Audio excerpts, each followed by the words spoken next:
कच्च्या तेलामुळे फक्त इंधनच नव्हे तर इतर अनेक उद्योगांना फटका बसणं सुरू झालंय।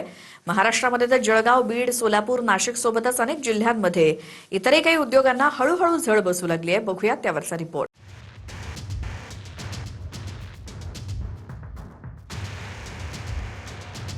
युद्धाचा फटका आता पाण्याच्या बाटल्यांनाही बसतोय। अनेक कंपन्यांनी पाण्याच्या बाटल्यांच्या बॉक्स मागे 10 रुपयांची वाढ केली आहे।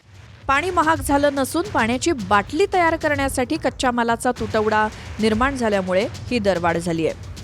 पाण्याच्या बाटल्यांच्या निर्मितीसाठी जे पॉलीइथिलीन थेरेफ्थॅलेट वापरलं जातं ते सुद्धा कच्च्या तेलापासूनच बनतं। त्यामुळे दरवाढीचा हा फटका बसतोय। युद्ध चालू झाल्यानंतर जवळजवळ स्टेप बाय स्टेप आजपर्यंत एक 40 ते 50% रॉ मटेरियलच्या किमतीमध्ये वाढ झाली आहे।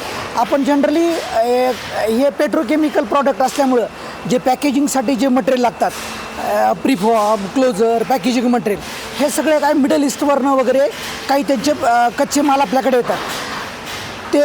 ते इम्पोर्ट थांबल्यामुळं ह्याचे रेट वाढलेले आहेत। जे प्लास्टिक तयार होतं हे आपल्याला बाहेरून मागवलं जातं, बाहेरच्या देशावरून। त्यामुळे आता सध्या युद्धजन्य परिस्थिती असल्यामुळे जेवढं आपल्याला प्लास्टिक हवं तेवढं मिळत नाही। ज्यांच्या पैसे आहेत त्यांच्यामुळे अपुरा स्टॉक असल्यामुळे रेटची भरमसाठ वाढ झालेली आहे। त्यामुळे त्या वाढीचा फटका नक्कीच ह्या प्लास्टिकला बसलेला आहे। जळगावात युद्धाचा फटका ठिबक नळ्यांसह शेतीसाठी लागणाऱ्या पाईपना देखील बसतोय।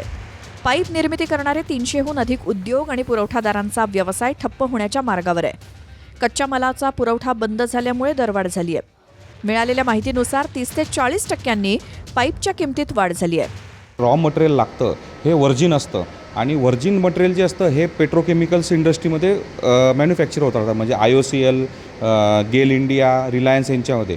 आता प्रॉब्लेम असा आहे की आखाती देशांमधून क्रूड ऑइलच येत नाही आहे, त्याच्यामुळे आम्हाला जे रॉ मटेरियल पाहिजे ते कंपन्याकडून सप्लाय होत नाही आहे आणि आमच्याकडे काही 8-10 दिवसांचा 15 दिवसांचा स्टॉक असतो, तेवढ्यावर आम्ही आमची कंपनी सध्या तरी चालू ठेवलेली आहे।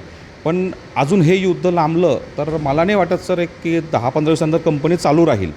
केबल आणि वायरिंगच्या निर्मितीत देखील कच्चं तेल महत्त्वाचं असल्यामुळे बीड जिल्ह्यात 25% केबलचे दर वाढलेत। माहितीनुसार इथलं 50% उत्पादन देखील थांबलंय।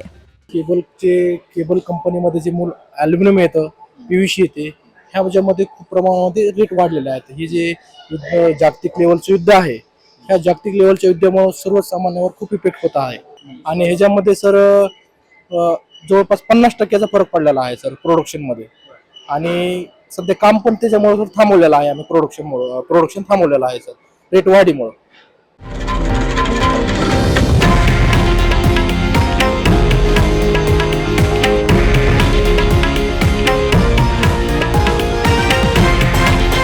हे आहे देशातील नंबर 1 न्यूज नेटवर्क आणि आपण पाहत आहात TV9 मराठी, एकमेव।